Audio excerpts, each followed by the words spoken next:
Welcome your, સ્વાગત છે તમારું ગુજકાસ્ટ ચેનલમાં.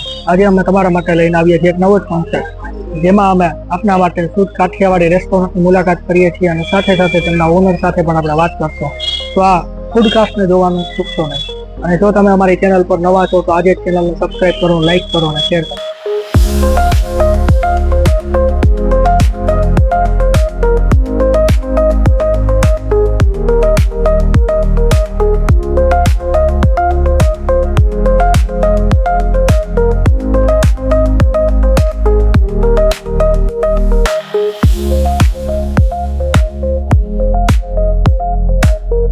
આ છે કૃષ્ણ સુદામા રેસ્ટોરન્ટની ફૂલ કાઠિયાવાડી થાળી.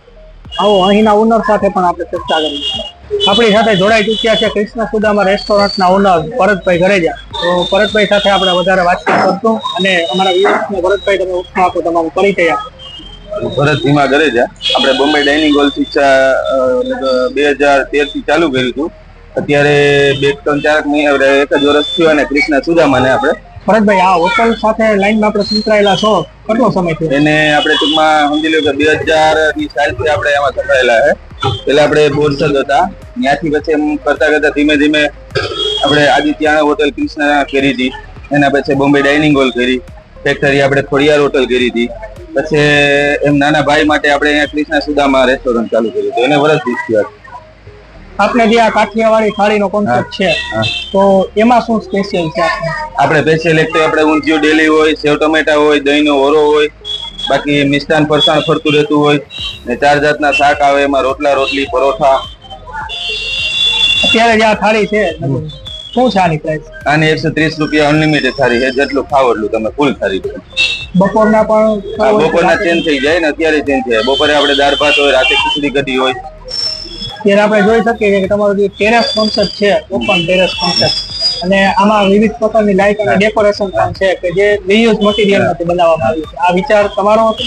એટલે આ મારા નાના ભાઈનો ને મારો વિચાર એવો હતો કે પોરબંદરમાં ટેરેસ ઉપર આવું એ હોટલ હતું ને, કે અમને ફેમિલી આરામથી બેસીને જમી શકે, કે કોઈ આપણે આમ કોઈ મહેમાન આવ્યો હોય 10-15 આપણે દોસ્તાર હોય એમ બર્થડે પાર્ટી બનાવી શકે, કોઈ એમ એનિવર્સરી કે કોઈ એવું ઉજવી શકે, કે આમ આરામથી આમ ટૂંકમાં જોઈને આમ ટૂંકમાં ટેરેસ ઉપર કે એટલે આમાં પોરબંદરમાં હોટલ ગુજરાતી થાળી હતી, એટલે આપણે એમ વિચાર આવ્યો કે ભાઈ આપણે આ વસ્તુ કરીએ. આપણે ત્યાંની કઈ એવી સબ્જી કે કઈ એવી ડીશ છે કે જે લોકો વધારે પસંદ કરે? આપણે દહીં ઓરો ને ઊંધિયું છે એ આપણે વધારે પસંદ કરે. બાકી રજવાડી ઢોકળી રવિવારે હોય, ફ્રૂટ સલાડ હોય. આગળના ભવિષ્યમાં ગુજરાતી કાઠિયાવાડી થાળી સિવાય કોઈ વધારે ઓપ્શન? ના, એ તો છે. ટૂંકમાં આપણે 2-4 મહિના પછી એવું લાગે તો એવું છે ઘણું પંજાબીનું નાન, તેમ તો અત્યારે આપણે ગુજરાતીમાં સારું છે. એટલે આપણે તમે હોટલ લાઈનમાં સંકળાયેલા છો, બહુ જાજા વર્ષોનો તમને અનુભવ છે.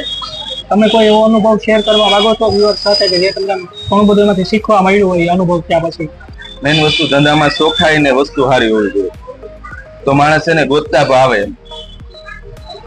જે લોકો સ્ટાર્ટઅપ કરે છે એને મેઇન વસ્તુ ક્વોલિટી વસ્તુ સારી હોવી જોઈએ. બીજા નંબરમાં વ્યવહાર આપણો સારો હોવો જોઈએ, સફાઈ આ તે બધું એવું સારું હોય એટલે પબ્લિક આવે. ભાઈ આપના સબ્જીની એક ખાસિયત એ છે કે ઓવર મસાલા વાળું નથી.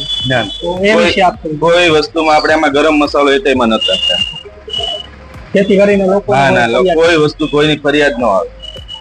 આપણે પ્યોર દેશી જ બનાવીએ કે ઘરનો સ્વાદ અને બધું એમ ઓલું નહીં, તીખાશ નહીં ઓલી એટલી. ભરતભાઈ આપની થાળીની ખાસિયત છે? આપણી થાળીની ખાસિયત કે આપણે જો એક તો ડેલી કઠોર હોય, એક લીલોતરી હોય, ઊંધિયું હોય, સેવ ટમેટા હોય, અથવા દાળ ભાત છે, પછી સવારે આપણે દૂધપાક છે, પછી ખમણ ઢોકરી છે, રાતે આપણે શીરો છે અથવા સવાણું હોય, એ રીતના હોય આપણે. ને આપણે 7-8 જાતના જે છે આપણે સંભારા હોય, ડુંગળી, કાચું, વઘારેલો, મરચા છે, કાકડી, ટમેટા, ચટણી. ભરતભાઈ વર્ષ દિવસ એવું થયું છે આ રેસ્ટોરન્ટ તમારા પબ્લિક નો કેવો રિસ્પોન્સ? પબ્લિક નો બહુ રિસ્પેક્ટ મળ્યો કે આપણે વર્ષથી વયું ગયું, અમને ખબર નથી પડ્યા એમ ટૂંકમાં બહુ એમ કે આપણે માણસને આવે, આનંદ આવે, આશીર્વાદ દઈને જાય ને. કેમ કે આપણે બધું અનલિમિટેડ ને આપણે ટેબલ ઉપર જ બધું મૂકી દઈએ કે જેને જેટલું ખાવું એટલું આરામથી ખાઈ શકે. એ પછી 1 વાર મગાવે કે 5 વાર 10 વાર જેટલી ફેરે મગાવે એટલી એની કેપેસિટી જેટલી હોય એટલું આપણે અનલિમિટેડ ખવડાવવા તૈયાર. એક રોટલી મારી ખાસિયત છે, તમારે ગમે ને પૂછવાનું, એક ધરારથી અમારા દિનેશભાઈ છે, એક ધરાર રોટલી ખવડાવે. ભરતભાઈ આપની હોટલનો શું ટાઈમિંગ હોય છે? આપણો 11:30 થી બપોરના 3:30-4 વાગ્યા સુધી હોય ને પછી 7:30 થી રાતના 10:30 થી 11 વાગ્યા સુધી ટાઈમ. સમગ્ર અઠવાડિયા દરમિયાન મળી રહે. હા. ભરતભાઈ આપણે આ રેસ્ટોરન્ટની લોકેશન છે કઈ જગ્યાએ છે? એ આપણે મામાદેવના મંદિરને સામે ને રાણીબાગના 4 રસ્તાને સામે. સુદામા છે સુદામા. તો આ કૃષ્ણ સુદામા રેસ્ટોરન્ટના ઓનર હતા ભરતભાઈ ગરેજા. જેવી એમની થાળી મીઠી છે એવા જ ભરતભાઈ પણ મીઠા છે, સ્વભાવથી શાંત છે. એકવાર તમે જરૂરથી કૃષ્ણ સુદામા રેસ્ટોરન્ટ પર પધારો અને સ્પેશિયલ કાઠિયાવાડી થાળીનો ટેસ્ટ માણો. મેં તો ટ્રાય કરી છે કૃષ્ણ સુદામા રેસ્ટોરન્ટની શુદ્ધ કાઠિયાવાડી થાળી. તમે ક્યારે ટ્રાય કરવા આવો કમેન્ટ જરૂરથી કરો. હવે અહીં આપણે કસ્ટમરના પણ રિવ્યુઝ લઈએ અને જાણીએ તેમના પ્રતિભાવ. જણાવશો તમે? મારું નામ ધર્મેશ ભનુભાઈ ભૂતિયા છે. હું અહીંયા નવા કુંભાવડામાં રહું છું, પોરબંદરમાં જ. અમે આજે ફેમિલી સાથે ગેટ ટુગેધર નાનું એવું રાખેલું હતું, એટલે અમે બારોબાર જમવા આવ્યા અને અમને જાણ થઈ કે ભરતભાઈ ને કૃષ્ણ સુદામાં નવી હોટલ કરેલ છે, તો અમે અહીંયા જમવા ટેસ્ટ કરવા માટે આવ્યા છીએ. પણ એ એક નંબરનું તદ્દન શુદ્ધ શાકાહારી ભોજનમાં આ બેસ્ટ ક્વોલિટીનું જમવાનું છે. અહીંયા આવીને અમારે ખાઈને સંતોષ થયો છે, અમે રાજી થયા છીએ તથા અમને આનંદ આવ્યો છે, તથા છોકરાઓને પણ ગમ્યું છે.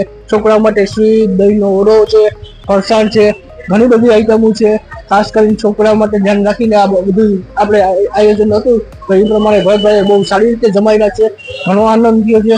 તમે પણ સહ ફેમિલી સાથે એકવાર મુલાકાત લ્યો કૃષ્ણ સુદામાની અને જરૂર ટેસ્ટ કરવા પધારજો. હા, તો કૃષ્ણ સુદામા રેસ્ટોરન્ટનો રિવ્યુ. હવે તમે નેક્સ્ટ કઈ હોટલનો કે કઈ રેસ્ટોરન્ટનો રિવ્યુ જાણવા માંગો છો નીચે કમેન્ટ કરજો. અમે તમારા માટે લાવશું એ રિવ્યુ.